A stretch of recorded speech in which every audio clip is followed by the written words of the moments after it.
La PP1, zona nel cuore nevralgico di Padova, racchiusa nell'arteria sociale tra istituti universitari e meraviglie architettoniche. A concorrere per la possibilità di rivalutare e risanare la zona anche la nuova Belvedere SpA, che autonomamente ha presentato durante una conferenza stampa presso i loro uffici un innovativo progetto per la riqualifica dell'area.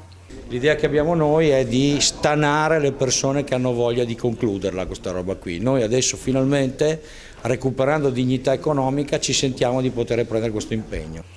Significativo il messaggio che ha espresso durante l'intervista Flavio Robert Paltrinieri, CEO di Ghost Technology Incorporation, sottolineando che il progetto ha come scopo quello di risolvere l'inconcludente ed antiquata gestione concordataria della società Progetto PP1, auspicando che gli enti pubblici finanziari ed amministrativi preposti alle commissioni si dimostrino propensi alla collaborazione ed alla concretezza. Oggi c'è una richiesta di dialogo, quello che abbiamo fatto noi è una richiesta di dialogo.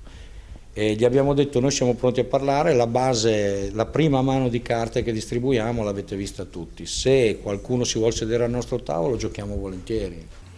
La conferenza è servita inoltre per chiarire la situazione politica, giuridica e finanziaria dell'azienda Belvedere SpA, che risorta dalle ceneri punta ad uno sviluppo innovativo sostanzioso attraverso un forte investimento su tutti i fronti, dal giovane personale assunto ai tanti progetti impostati su schemi di sostenibilità ambientale e finanziaria. Noi abbiamo cambiato schema finanziario, siamo usciti da un modello bancocratico che era quello storico e adesso siamo entrati nel mercato.